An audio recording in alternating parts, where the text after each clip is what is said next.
Dios les bendiga, amada iglesia. Les invito a que abran, antes de que abran su Biblia, hermanos, traemos la mayoría Biblia. ¿Cuántos la traen? ¿Cuánto la traen en el dispositivo? Llámale como quieras. ¿Cuántos la traen? Los que traen en dispositivo, quiero que levanten por esta ocasión. Por esta ocasión, apáguenlo. Sí, o ponlo en vibrador. Yo sé que aquí es diferente al norte y me encontré que cuando decíamos abran su Biblia y luego la mayoría de los jóvenes sacaban y buscaban.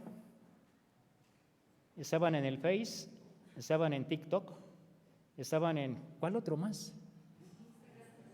Y todo eso. Y le hacían como que leían.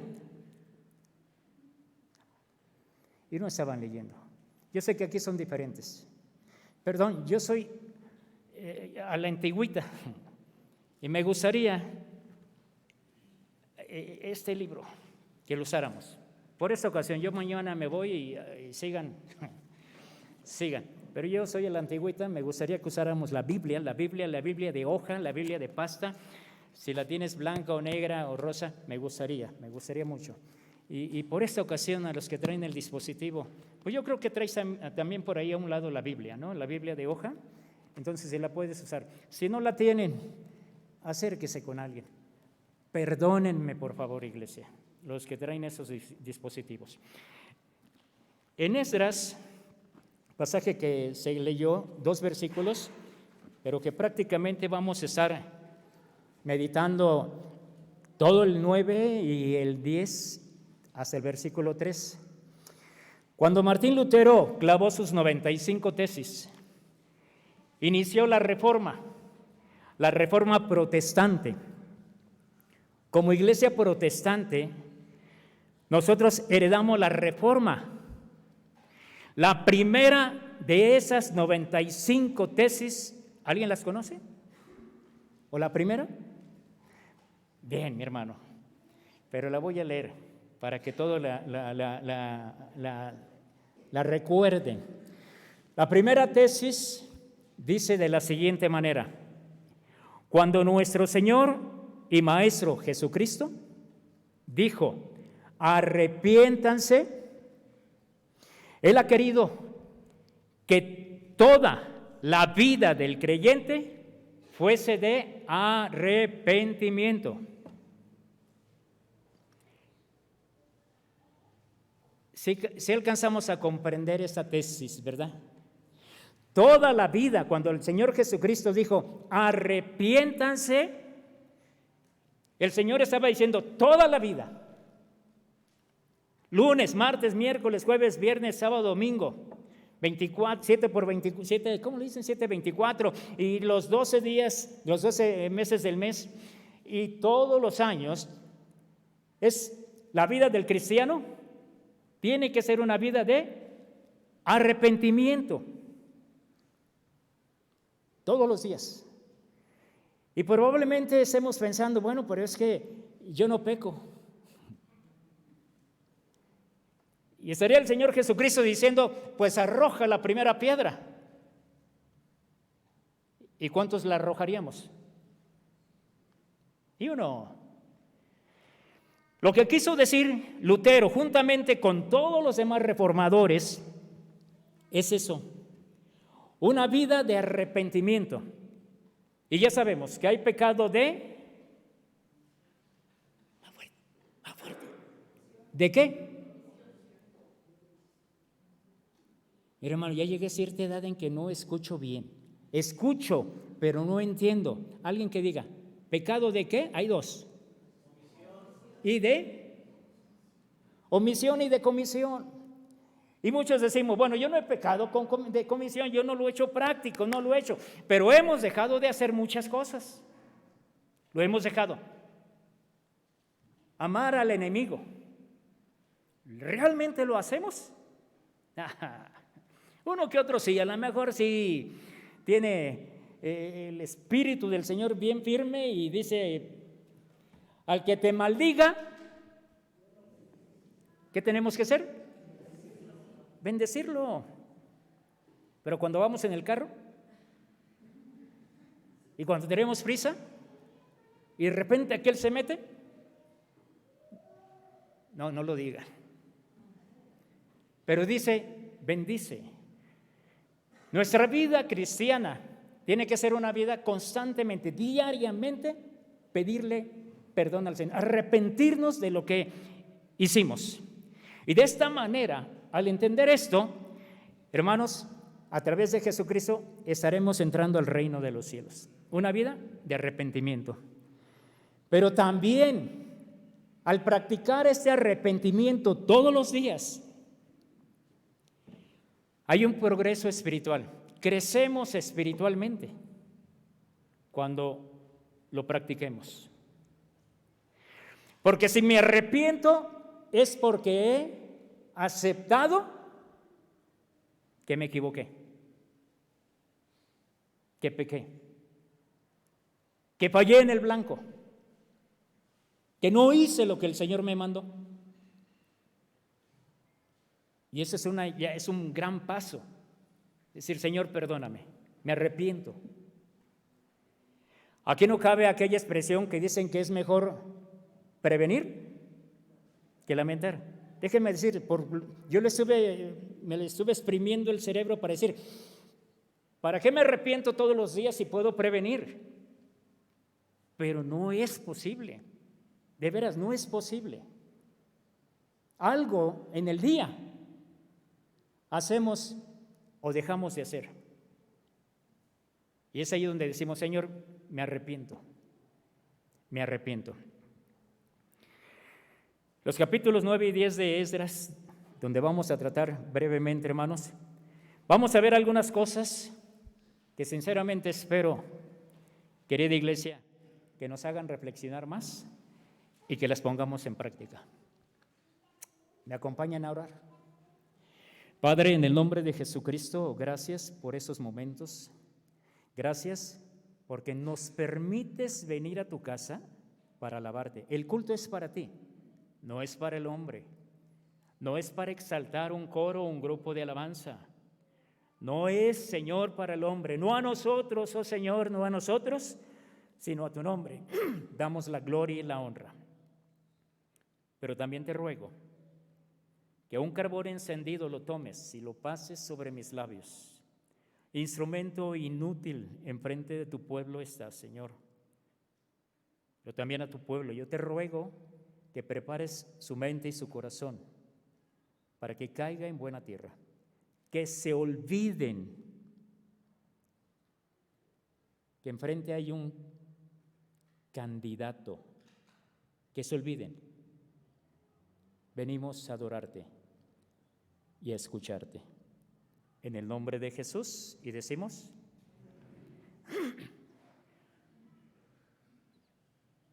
hay un gran problema que tiene la humanidad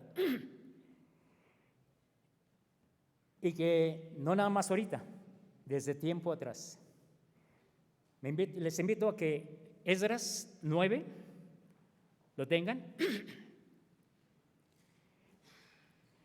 Tengo varios pasajes que quisiera que ustedes me apoyen a leer. ¿Sí? Se escucha muy bonito cuando cantan. Y sé que se va a escuchar bonito la lectura de la palabra de Dios. Esdras capítulo 9, versículo 1 y 2. Esdras 9, 1 y 2. ¿Lo tenemos? Con un fuerte amén voy a saber que ya están. ¿Lo tenemos? Muy bien, juntos dice la palabra del Señor. Acabadas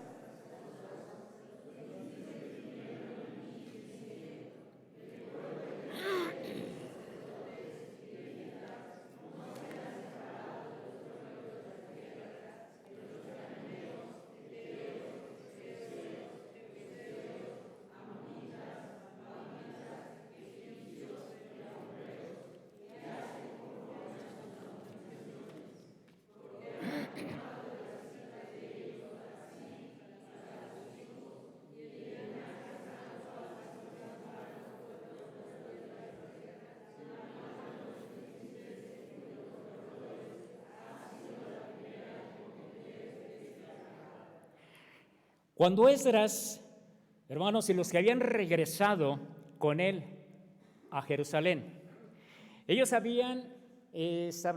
se habían establecido, ellos ya habían ofrecido, terminaban de haber ofrecido un culto al Señor en ese momento. Entonces dice la Escritura que se acercan a Esdras los jefes, los principales, se acercan a él. Y se acercan a él porque vieron un gran problema que ya tenía varios años y que aún no se había podido corregir. ¿Cuál era el mayor problema que el pueblo de Israel estaba pasando en ese tiempo? Podemos pensar algunas cosas. Había enemigos que querían destruirlos. Había enemigos que no querían que se edificara otra vez Jerusalén, el templo, las murallas. No querían. Ahí había. Era un problema, sí era un problema. Había un problema también ahí, que los muros no estaban construidos. Y si no estaban construidos, edificados, el enemigo iba a entrar fácilmente. Otro de los problemas que podemos encontrar es que había escasez, la economía no andaba muy bien entre ellos. Y podemos sacar más problemas. Todos esos problemas son importantes, muy importantes. Pero los jefes, los líderes que estaban ahí, se acercaron a Esdras para decirle el más grande problema. Hoy en día tenemos muchos problemas. En el matrimonio, en el hogar, con los hijos, en la sociedad, en el trabajo, en la escuela, en la política. Hay muchos problemas. Pero ¿cuál será el más grande problema? Dice la Escritura que ellos se acercaron y le dijeron a Esdras el más grande problema. Y el problema, querida iglesia, es el pecado contra Dios. Estaban pecando contra Dios. Ustedes y yo estamos pecando también contra Dios. Le estamos fallando al Señor. Los líderes se dieron cuenta de esto. Después de muchos años, hermanos, cuando practicamos algún deporte, cuando practicamos algún pecado, llega el momento en que nos volvemos insensibles. ¿Están de acuerdo? Y no creemos que sea pecado una mentira, no creemos que sea pecado el que le agarre la mano a otra mujer que no sea mi esposa. Y nos hacemos insensibles. Habían pasado muchos años y los líderes después del culto fueron redarguidos y van con Esdras. Estamos pecando contra Dios. Ese es el más grande problema. Pecar contra Dios.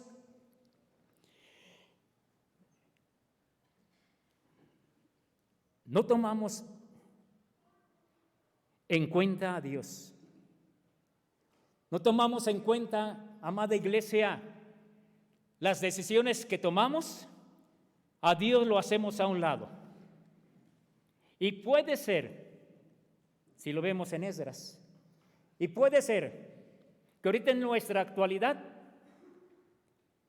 como consistorio, como pastor, como diáconos, como coros, como grupo de alabanza, como cualquier otra sociedad en la iglesia, hacemos el plan sin tomar en cuenta a Dios. Tomamos decisiones, mis decisiones, sin tomar en cuenta a Dios. Déjenme, les digo una cosa, les veo su rostro. Estoy hablando del norte, de allá de Tampico. No se sientan mal. Y si se sienten mal, le agradezco mucho al Señor porque es el Espíritu Santo. Le hemos fallado. Hay sus excepciones en las iglesias. Y hay muchos que sí toman en cuenta y ponen en primer lugar a Dios para decidir algo. Y es lo que hace falta, el que tomemos en serio las cosas del Señor. El que digamos, la reunión congregacional va a ser el tal día y me cayó bien este hermanito, el otro no. No es por eso. Señor, ¿cuál es tu voluntad? Desde ahí estamos pecando. El pensar que porque me cae bien, el pensar por cualquier cosa, hermanos, hacemos a un lado a Dios. Ese es el mayor problema, el mayor pecado, el dejar a un lado al Señor. Los jefes se acercaron a Esdras y le dijeron: el pecado de Israel era que todos, y hacen una pequeña lista. Sacerdotes, que voy a ponerlo en la actualidad, pastores, levitas. ¿Quién viene siendo los levitas?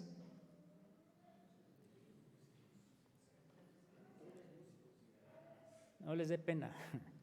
Los músicos, los de la alabanza, los del coro, los ancianos, los diáconos. Dice, todos están cometiendo pecado, todos.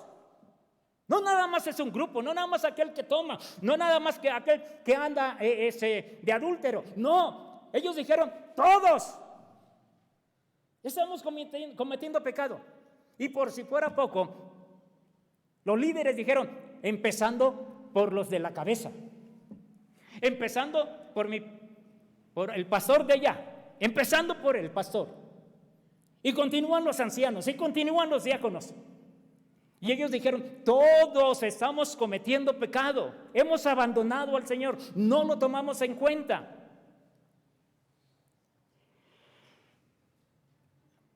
El pecado que estaban aquí tratando era uno en especial.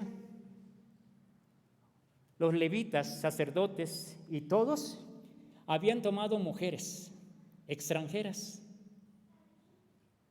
¿Sí?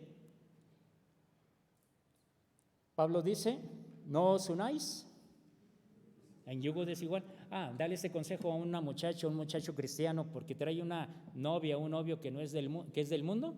¿Qué nos dice? Que ya no es obsoleto ese pasaje, ¿sí? Pero la Biblia no miente. Y dice, hemos tomado a mujeres extranjeras. Y hace una lista de cuáles son, y vienen los pueblos.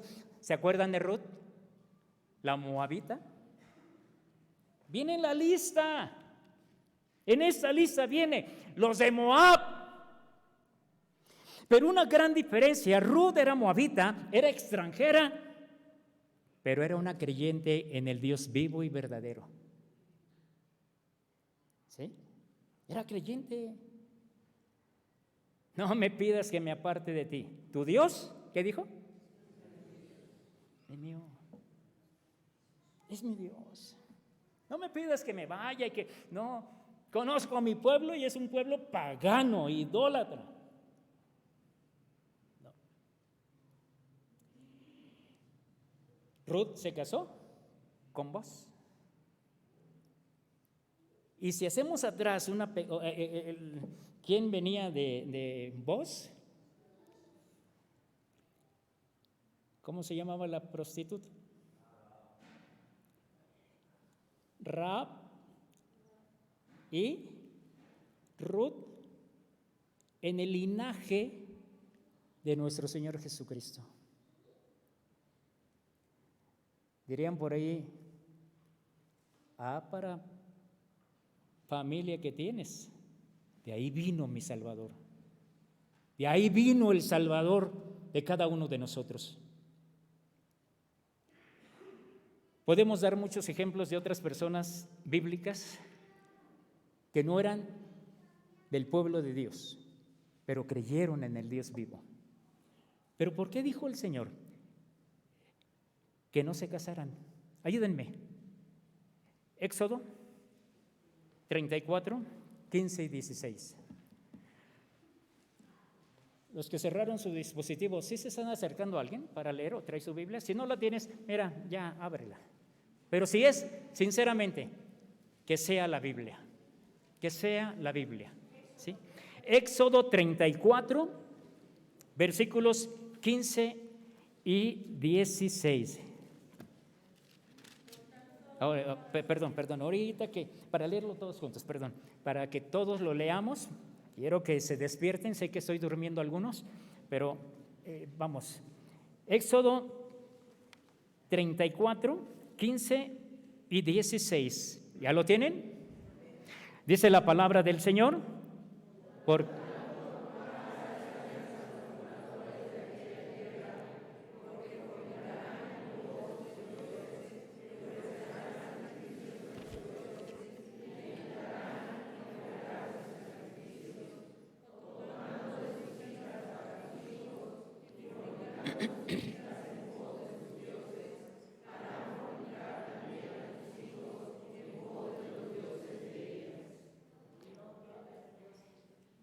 Este era el verdadero problema, el por qué el Señor no quería que su pueblo se casara con mujeres.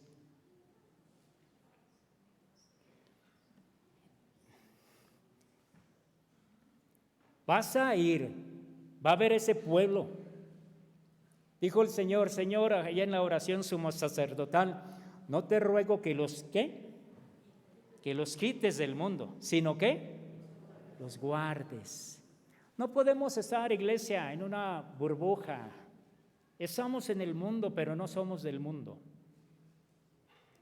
Y el Señor lo dijo, vas a ir allá,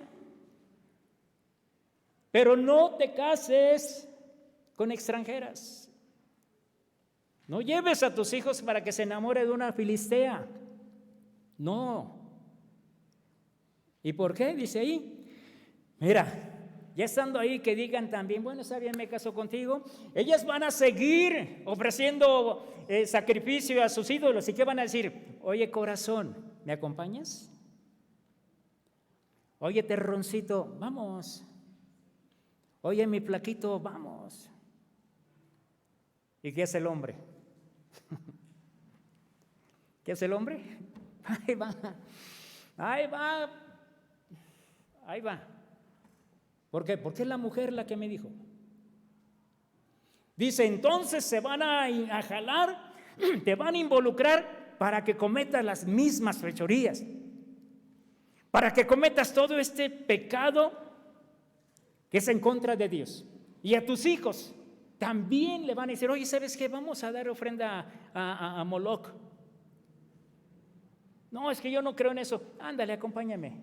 Bueno, está bien, pero yo no le voy a ofrecer. ¿Sí? Y ahí van. Y son partícipes. El Señor bien que lo sabía y por eso ahí lo estableció. Esdras 9:14 nos dice, ¿podríamos acaso volver a desobedecer tus mandamientos y aparentar con gente de tan odiosas costumbres? ¿Acaso no te vas a enojar contra nosotros y nos destruirás hasta que no quede nadie con vida? En su oración, Esdras estaba diciendo y dando a conocer el gran peligro espiritual que se corría si se dejaran llevar fácilmente por las costumbres pecaminosas e idólatras del mundo. ¿Qué fue lo que vio realmente Esdras? ¿Por qué Esdras más adelante lo vamos a ver? Se arranca, se rompe. ¿Por qué? ¿Qué vio? Vio un grupo de personas que habían perdido su identidad como cristianos, como pueblo de Dios.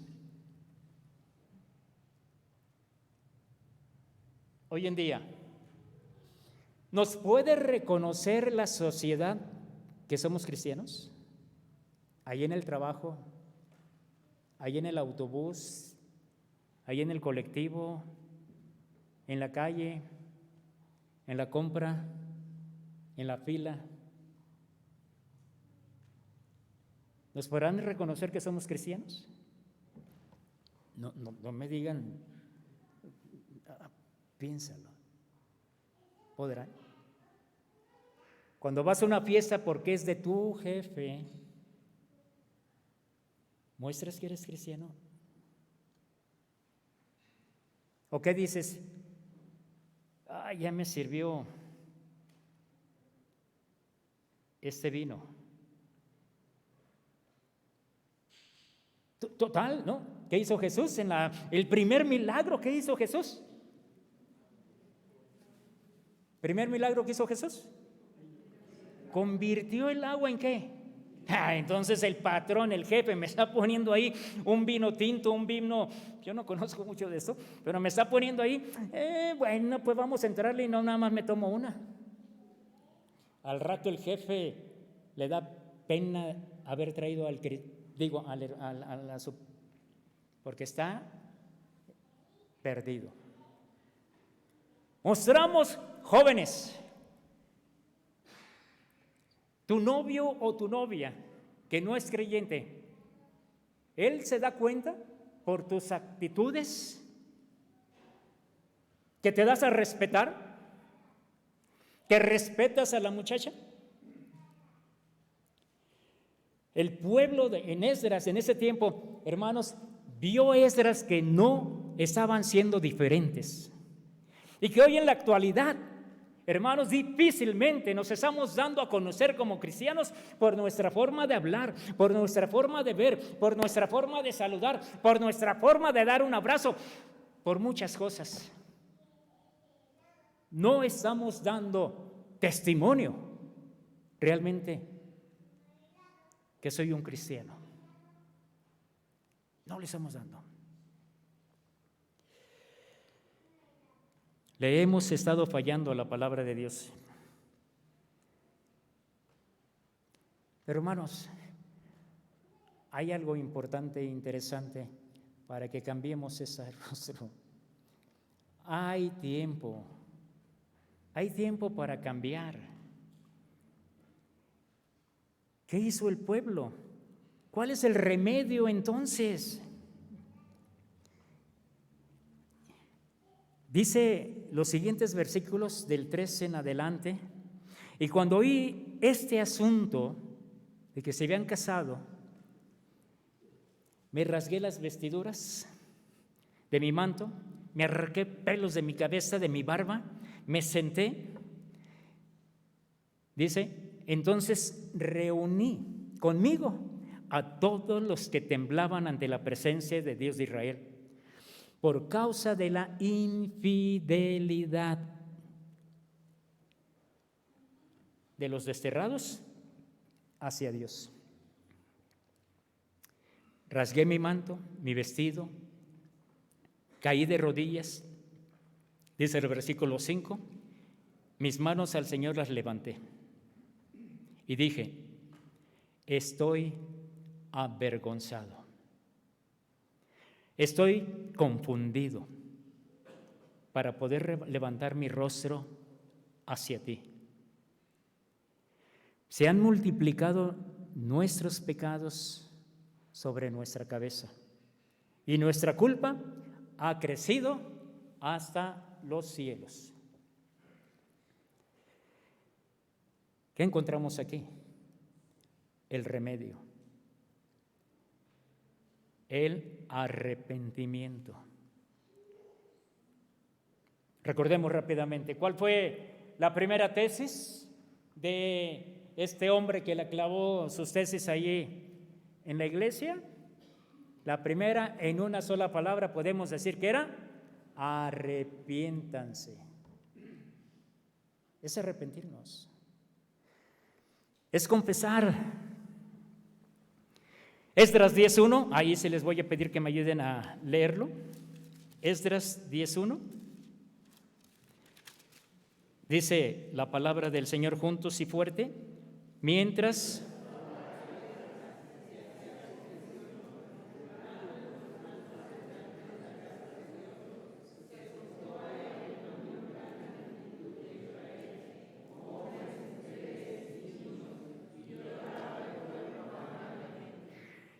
¿Qué estaba haciendo Esdras? Una confesión.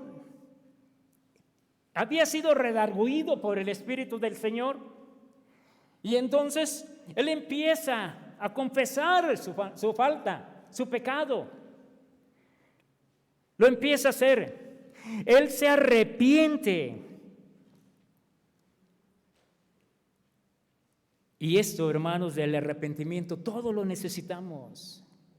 Todos. Empezando conmigo. Todos.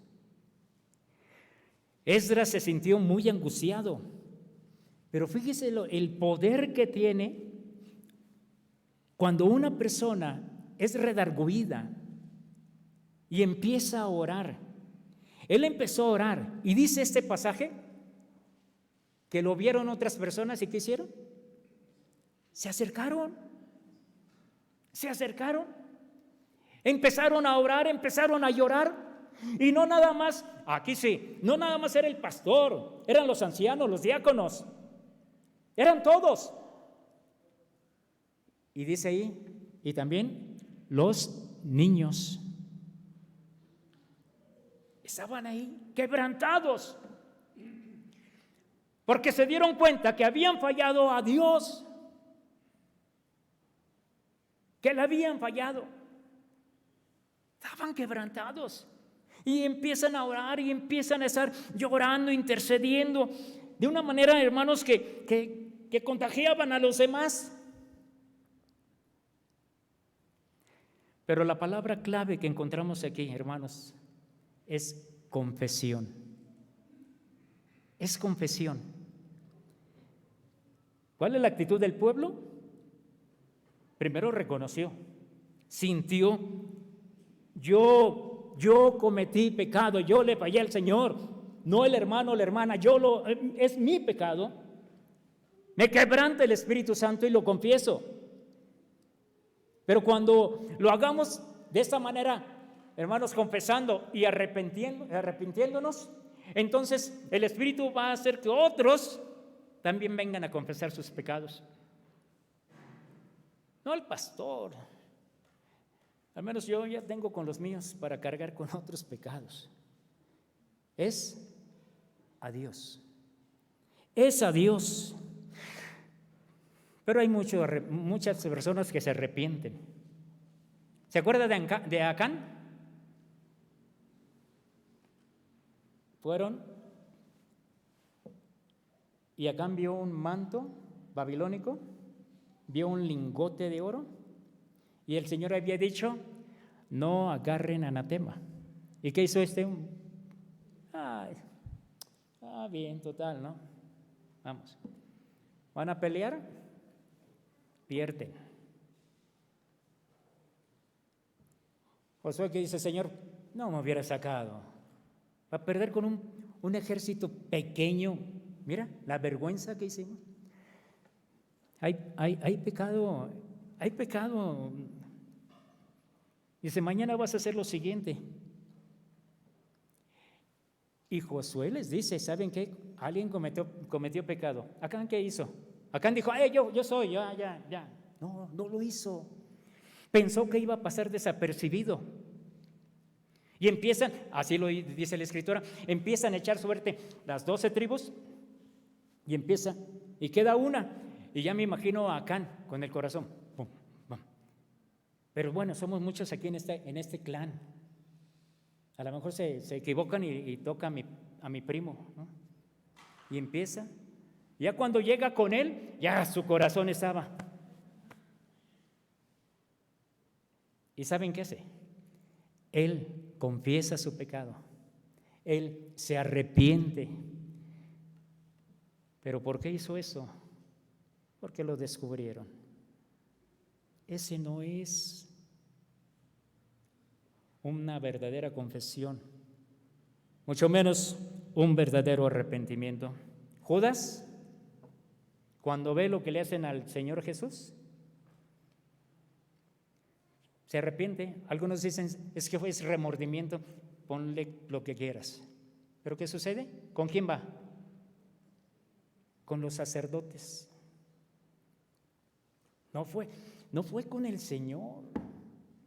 Fue con los sacerdotes.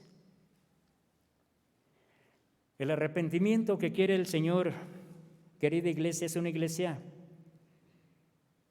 que te conecta con el Señor, primeramente. No lo busquen porque sé que se lo saben. Salmo 51, la primera línea que dice, como si fuéramos un solo cuerpo, hermanos, 1, 2, 3, dice. Hasta ahí. Ahora vamos a terminar conforme a tu misericordia, pero vamos a hacerlo fuerte. Yo sé que se lo saben. Dice, ten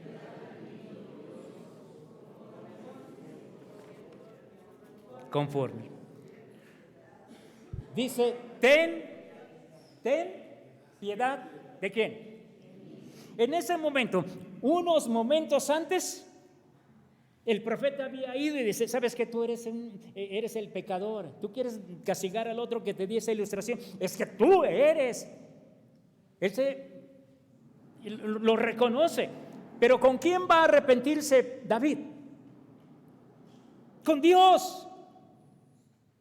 Por eso eleva esta hermosa oración, ten piedad de mí, oh Dios, soy pecador, adúltero, asesino, porque contra ti he pecado. El verdadero arrepentimiento nos debe de llevar a regresar con Dios, a conectarnos con Él, a estar ahí. Dice el versículo 7, desde los días de nuestros padres, en Esdras 9, hasta el día de hoy hemos pecado. El arrepentimiento significa volver a conectarte con Dios, caer de rodillas, levantar las manos al Señor y así como David, decirle, ten piedad de mí, ten piedad de mí. Uno va a Dios con la plena confianza, hermanos, de que en Cristo y solamente en Él, el Señor nos va a recibir porque nos ama, a través de nuestro Señor Jesucristo. Ya somos amados por el Padre, por el sacrificio de nuestro Señor. Pero otra característica que tiene el arrepentimiento es que el arrepentimiento, hermanos, reconoce que yo soy culpable. No mi esposa, no el esposo, no los hijos, no, yo. Primero me conecta con el Señor. Si el Espíritu Santo me redarguyó para que yo reconociera mis pecados y me conecta con Dios, entonces el Espíritu sigue trabajando para que entonces yo diga, es que yo soy, porque está mal mi hogar por culpa mía. Sí, sé que el hijo no quiere obedecer y todo, ponlo en las manos del Señor, pero es reconocer primeramente nuestra culpa. Con esto, al confesar nuestros pecados, no los del prójimo, no culpar a nadie más, hermanos, porque es muy común echar la culpa a los demás y no aceptar nuestra responsabilidad, nuestra culpa. Hermanos, entonces, decir, yo soy responsable, yo.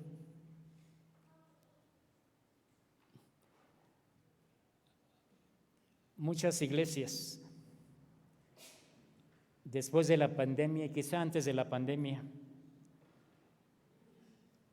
se dio a conocer realmente cómo estaba la iglesia.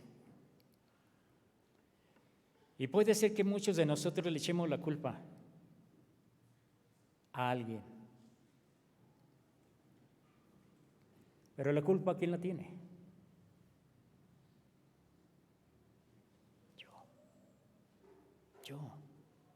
Yo soy el culpable. Yo fallé. Yo fallé porque no quisieron entonar el canto que yo quería y mejor no canté o me salí. Como no quedé de presidente, ya no regresé yo a la sociedad o al coro. Yo lo hice. Dice el versículo 3 del Salmo 51, porque yo reconozco, ¿qué dice? Mis rebeliones. Mi pecado está siempre delante de mí. Yo reconozco mi pecado. Pero también otra característica que tiene, hermanos, el arrepentimiento es que toma en cuenta el amor de Dios. Tenemos un Dios de amor, un Dios misericordioso, un Dios que si, el Salmo lo dice de otra manera, pero si 1000 veces pecamos, ¿qué tenemos de parte de Dios? 1000 veces el perdón del Señor. No lo pienses. Entonces tengo libertad para pecar. No, tampoco. Pero esto nos lleva a tener en cuenta que Dios nos ama. Sé que tienes la Biblia abierta en Esdras 9. Ayúdenme a leer el versículo 8. Ustedes lo van a leer. Versículo 8 de Esdras 9. Dice la palabra de Dios.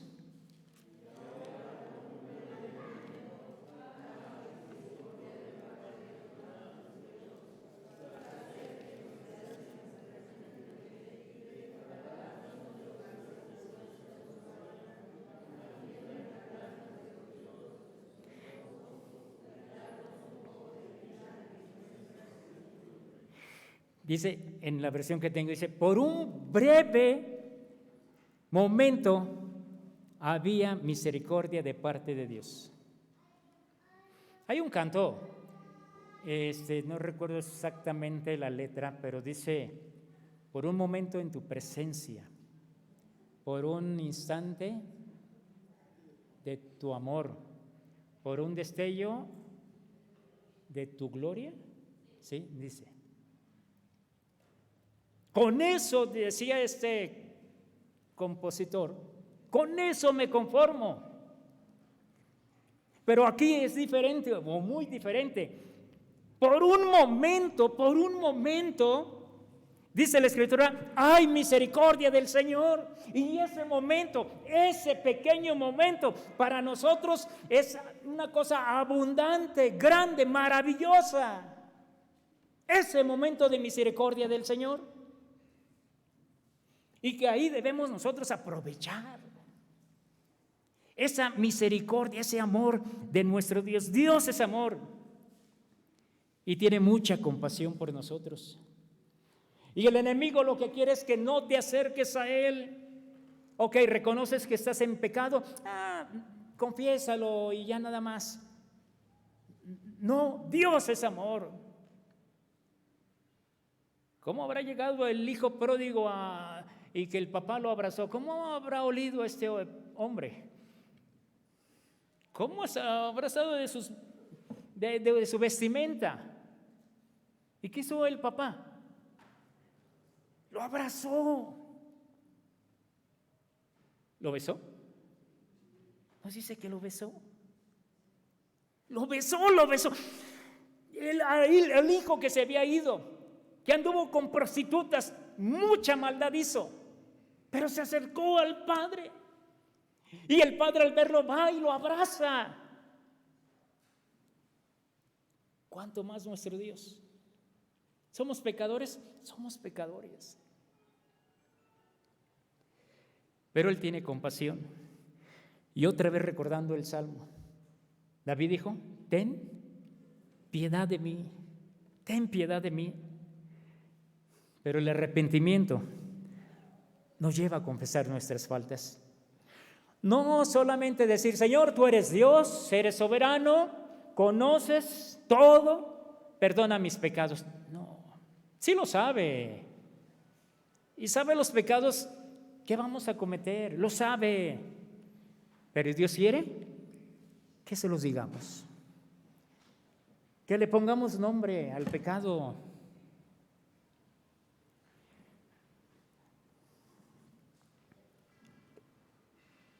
Y nos vuelvo a traer, hermanos, para recordar a Martín Lutero, cuando Jesucristo dijo, arrepiéntanse, es que toda nuestra vida, todos los días, es arrepentirnos. Hay esperanza todavía para nosotros. Pequeño paréntesis, yo suelo predicar 20, 30 minutos, yo ya no sé ni cuánto llevo, pero sí sé que nada más me toca ese día y ya me voy. Así que, perdón que les diga de esta manera, aguántenme unos minutos más. Esdras 10:1 dice que mientras oraba, eso ya lo leímos, mientras oraba y hacía confesión, llorando y postrándose delante del templo de Dios, a su alrededor se reunió una gran asamblea de hombres, mujeres y niños del pueblo de Israel. Toda la multitud lloraba amargamente. Hemos pecado contra nuestro Dios, pero todavía hay esperanza. Hay esperanza todavía. Sí, hermanos, es verdad. Pecamos y pecamos, pero hay esperanza. Insisto aquí porque, hermanos, de repente malinterpretamos algunas cosas. No estamos diciendo que pequemos. No es un permiso. El Hijo de Dios se tiene que esforzar para no estar practicando el pecado, pero sí reconocer en qué hemos fallado durante el día. Hay un salmo, el Salmo 130, donde nos habla de la esperanza. Hoy en día, iglesia, la sociedad de veras, un pequeño grupo quiere cambiar nuestra forma de pensar, de hablar, todes, y que ahora decir mexicanos y mexicanas y tanta barbaridad. ¿Quieren que acepte el matrimonio de dos barbones? ¿Que está bien que se casen dos mujeres? No. Eso, hermanos, está mal rotundamente. Y no debemos nosotros, porque nos lo dice un pequeño pueblo, voy a aceptar el arco iris como parte de algo bueno. No. Actual, el arco iris actual. No la señal que dejó el Señor después del diluvio. Hay esperanza con todo lo que les he dicho, iglesia. El Salmo 130, versículo 5, dice, espero al Señor, lo espero con toda el alma. En su palabra he puesto mi esperanza. Espero al Señor con toda mi alma, más que el centinela en la mañana. Ese es el anhelo que cada uno debemos de tener, la esperanza. Este salmo, y si lo seguimos leyendo, nos trae palabra de esperanza, de aliento. Al igual que Esdras, al igual que el salmista, estaban preocupados por sus pecados. El versículo 3 de este Salmo 130 dice, si tú, Señor, tomaras en cuenta los pecados, ¿quién, Señor, sería declarado inocente? ¿Quién podría mantenerse de pie? ¿Dónde está nuestra esperanza? ¿Qué tengo que hacer para tener la seguridad del perdón de mis pecados? ¿Dónde voy a depositar mi esperanza? La respuesta la tenemos en los versículos 7 y 8, que ahora sí les invito. Salmo 130.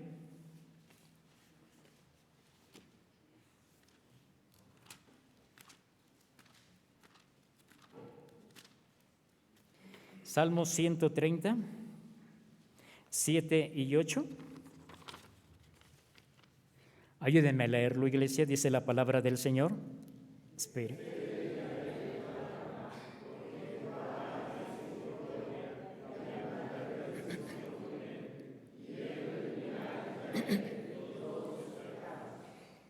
Dice, porque en Jehová hay ¿qué?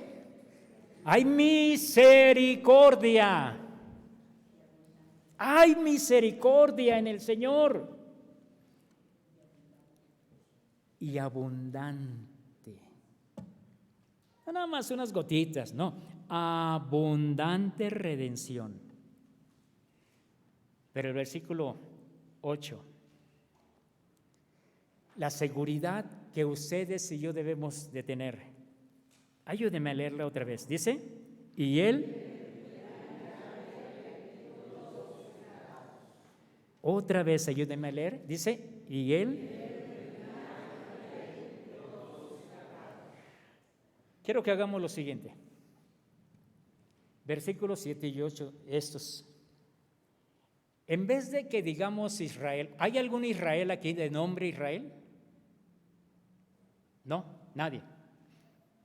Digo, porque les voy a pedir, borren el nombre de Israel. Bueno, no digan el nombre de Israel. Vamos a hacer esto. Vamos a decir nuestro nombre. Cada quien su nombre. Su nombre. Pero que se escuche. 7 y 8. Dice la palabra del Señor. Espere Daniel a Jehová.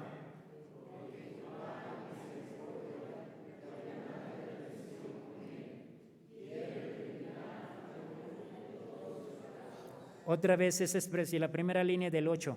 Y Él, ¿a quién va a redimir? A Daniel. ¿A quién va a redimir? ¿A quién va a redimir? Esa es la esperanza, es la confianza que debemos de tener cada uno de nosotros. Él me va a redimir. Es la esperanza, es la confianza, es la seguridad. El que dure 100 años, ¿creen que no va a pecar?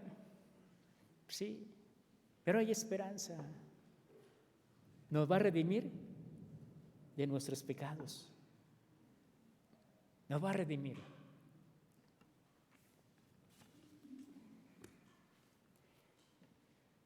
Hay veces hacemos una lista de pecados muy escandalosos, pero no nos damos cuenta de otros que son muy silenciosos. Iglesia, ¿alguien de aquí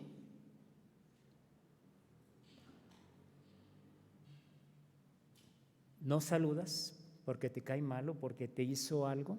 ¿Alguien de aquí? No me digan nada, no me digan, sí, allá, no, piénsalo. ¿Alguien de aquí te hizo mala cara y le dejaste de hablar? ¿Alguien de aquí no le recibes el saludo porque habló mal de ti?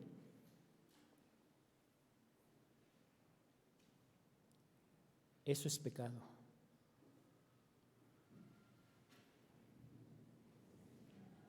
Y debemos nosotros arrepentirnos, confesarlo, porque en el Señor Él redimirá a Daniel de sus pecados. ¿Quieren cerrar sus ojos, por favor?